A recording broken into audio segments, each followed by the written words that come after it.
Hello, I'm Rafa Sardina. We're at After Hours Studios, my private studio here in Los Angeles. And I'm here to introduce you guys to an amazing box. It's the Creamer Plus by Sonic Farms. One of the main uses for this box for me is actually miking drums. I use it on drums on many different things. I only have four channels at the moment, and I hope they can fix that very soon. But with those 4 channels, 2 of them I mainly use for overheads, which is one of, to me, represents 70% of the drum sound anyhow. So it's very important for me to get that right. And I usually use it on Pentode mode though. Some other people like to try the trio too. I mean, you get a complete different kind of response from the box. But for example, I have had very much luck using it in Pentode when I use it on Trido, when I use it on kick.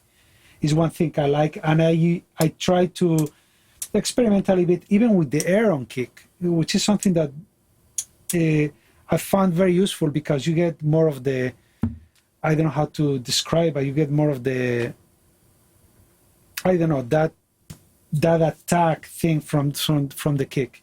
Depends on how I'm using it. Obviously, if I use it on the inside kick or in the outside kick, but I try to reach out for the fat and the air switches quite a lot. And one thing that I always experiment with, and I play with those 2 switches.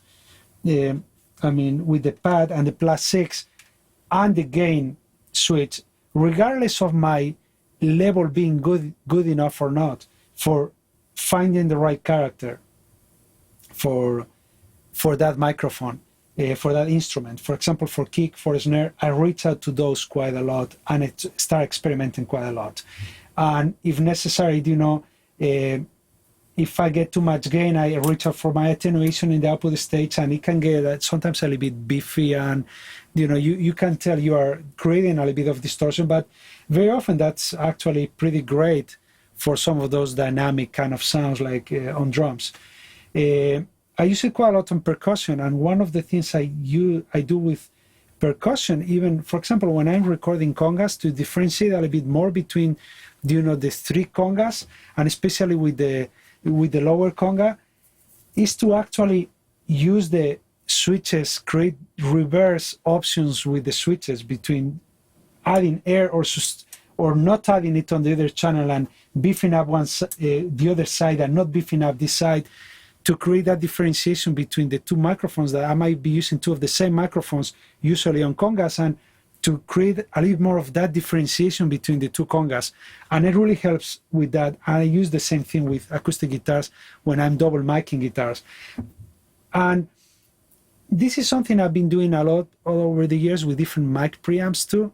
But this box actually helps you create the same kind of thing, but having the same overall character with both microphones and preamps, which to me is very important because you create a more plentiful kind of sound. You are not creating the effect by creating an added distraction to the sound, or a hollow, you know, a hollow sound by using 2 different preamps with completely different, you know, characters and tone shaping out of them. So this is a great way of doing it. I've used this box with so many different situations, you know, recording also piano, recording Beat 3. It excels on those kind of instruments that have both ends of the spectrum, the really low bottom end and the air, they need air. And Beat 3 will be a perfect example for that. And I use it with so many people. Everybody is always very impressed, and they always ask me, you know, what's that box? What are you using? So I would say that's the biggest compliment to the box. When musicians actually ask, what's the box that you are using? Or how are you they usually start asking, how are you miking me? How is it different? But they realize it's not just the miking, it's the whole chain, and they realize there's some other thing behind, you know, the sound. With vocals, to me, it's the same kind of situation as what I talk about, using it for drums or using it for kick, snare. And to me, the main switch for that, other than creating, you know, the right match with impedance switch, is switching between triode and pentode. And in vocals, I would say, is the one element where you cannot predetermine what's going to work, because vocalists, especially, even if you put the vocalist on a trusted microphone that you really know and you think that you got it, you know what the result is going to be, what the outcome is going to be out of it, vocalist is the most, diverse and flexible situation for me, because you never get what you expected out of the box right away. And that's why I like to try many different microphones till I get the right one.